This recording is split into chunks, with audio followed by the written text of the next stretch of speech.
Pernah kepikiran nggak sih bisa jadi kaya mendadak dari pasar saham? Pasti pernah kan? Impian banyak orang tuh masuk ke dunia investasi, berharap uangnya bisa berlipat-lipat dalam sekejap. Tapi, gimana kalau saya bilang, justru pola pikir pengen cepet kaya itu adalah jebakan paling bahaya? Yuk, kita bongkar sama-sama. Oke, jadi ini dia peta perjalanan kita kali ini. Kita akan mulai dengan ngebahas jebakan cepat kaya. Terus belajar dari kerugian 1 miliar rupiah yang dialami oleh seorang ahli, Rifan Kurniawan. Dari situ kita akan bangun pola pikir investor yang benar. Gak cuma itu, kita juga akan lihat strategi investasi cerdas, cari tahu apa sih arti kebebasan finansial yang sebenarnya, dan yang paling penting, apa langkah pertama yang bisa langsung Anda ambil. Udah siap? Mari kita mulai.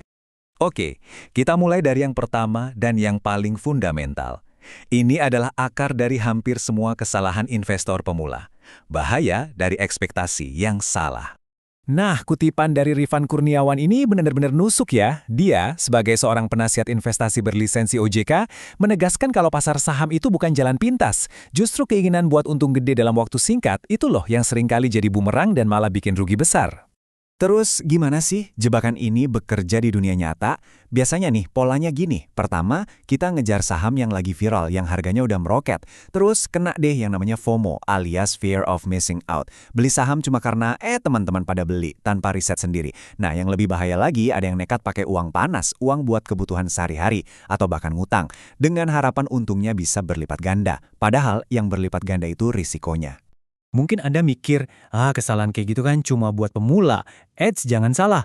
Bahkan seorang ahli sekelas Rifan Kurniawan pun pernah loh terjebak di situasi yang sama dan harus bayar mahal banget buat sebuah pelajaran berharga. Coba tebak, seberapa besar kerugian yang dia alami cuma dari satu kesalahan aja. Ini adalah momen yang benar-benar mengubah cara pandangnya soal investasi. Ya, Anda nggak salah lihat angkanya. 1 miliar rupiah. Hilang begitu aja dari satu keputusan investasi yang keliru. Ini nunjukin kalau risiko di pasar saham itu nyata banget dan bisa sangat menyakitkan kalau kita nggak hati-hati. Yuk kita lihat kronologinya. Ceritanya dimulai di tahun 2008. Dia tergiur sama tips broker yang janjiin untung sampai 10 kali lipat. Waktu harga sahamnya turun, bukannya cut loss, dia malah terus nambah beli atau average down dengan harapannya harganya bakal balik lagi. Tapi apa yang terjadi? Sahamnya malah anjlok sampai ke harga gocap dan jadi saham zombie. Saham yang nggak laku, nggak bisa dijual bertahun-tahun. Ini benar-benar pelajaran yang sangat mahal. Jadi, pelajaran paling penting dari kegagalan tadi itu sebenarnya bukan tentang saham apa yang harus dibeli atau dihindari. Bukan. Pelajaran terbesarnya adalah tentang mengubah total cara kita berpikir soal uang dan kekayaan. Coba deh, lihat perbandingan di slide ini. Kelihatan jelas banget bedanya. Pola pikir konsumtif itu fokusnya gimana caranya terlihat kaya. Pendapatan aktif yang didapat langsung dihabiskan buat gaya hidup. Sebaliknya, pola pikir investor sejati itu fokusnya membangun kekayaan. Mereka rela menunda kesenangan dan pendapatan aktifnya diputar lagi, diinvestasikan untuk membangun aset yang bisa menghasilkan pendapatan pasif. Nah, pendapatan pasif ini nih kata kuncinya. Gampangnya, ini adalah uang yang bekerja untuk Anda, bukan Anda yang terus-terusan kerja buat uang. Orang kaya itu pakai pendapatan pasif ini buat membiayai gaya hidup mereka. Sementara itu, pendapatan aktif mereka terus diinvestasikan lagi buat nambah aset. Inilah tujuan akhirnya. Oke, mindsetnya udah dapet kan? Sekarang kita masuk ke bagian yang lebih praktis, yaitu strateginya. Gimana sih cara kita mulai membangun fondasi kekayaan ini? Nah, ini mungkin kedengarannya aneh ya. Tapi saran dari Rifan ini logis banget. Sebelum Anda mimpi bisa hidup dari hasil investasi, fokus 100% dulu buat naikin penghasilan dari pekerjaan atau bisnis Anda. Ingat, investasi itu bukan jalan keluar dari masalah keuangan, tapi alat buat mengoptimalkan kelebihan dana yang Anda punya. Biar lebih kebayang, coba kita lihat tahapannya di sini. Dari modal 0 sampai 100 juta pertama, fokus utama Anda ya kerja keras, naikin pendapatan. Nah, setelah lewat angka 100 juta, baru deh fokusnya bisa dibagi. Tetap kembangkan pendapatan aktif sambil mulai serius berinvestasi. Nanti, kalau modal Anda sudah di atas 1 miliar, barulah Anda bisa mulai mempertimbangkan untuk jadi investor penuh waktu. Terus, kenapa sih 100 juta rupiah itu jadi semacam titik awal yang bagus? Soalnya, di angka segini potensi keuntungannya udah mulai terasa. Coba bayangin, dapat untung 15-20% setahun dari 100 juta kan lumayan banget.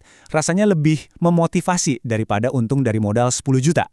Ini bikin proses belajar investasinya jadi lebih terasa nyata hasilnya. Kita kan sering banget ya dengar istilah financial freedom atau kebebasan finansial. Tapi sebetulnya artinya apa sih? Dan gimana cara kita ngukurnya biar nggak cuma jadi angan-angan? Nah, Rifan Kurniawan punya satu rumus yang sederhana tapi powerful banget buat mengubah konsep yang abstrak ini jadi sebuah angka yang jelas yang bisa kita kejar. Rumusnya simpel banget. Hitung semua pengeluaran rutin bulanan Anda, lalu kalikan 300. Angka yang keluar, itulah target total investasi yang Anda butuhkan. Logikanya gimana? Asumsinya, dengan portofolio sebesar itu, Anda bisa hidup dari imbal hasil sekitar 4% per tahun, tanpa perlu mengutak-atik modal pokoknya sama sekali. Biar lebih jelas, kita lihat contohnya. Misalnya pengeluaran bulanan Anda itu 30 juta rupiah. Berarti target investasi Anda adalah 30 juta dikali 300, yaitu 9 miliar rupiah. Kalau Anda punya 9 miliar di portofolio investasi dan dapat hasil 4% setahun, Anda akan dapat 360 juta. Dibagi 12 bulan, pas kan? Dapat 30 juta sebulan. Cukup buat biayain hidup Anda dari pendapatan pasif. Oke, kita udah paham mindsetnya, strateginya, sampai tujuannya. Terus langkah paling konkret yang bisa kita ambil mulai hari ini apa dong? Nah, Rifan merangkumnya jadi 3 poin aksi yang sangat jelas. Pertama, perbaiki pola pikir. Camkan baik-baik, investasi itu maraton, bukan lari sprint. Kedua, kuasai manajemen uang.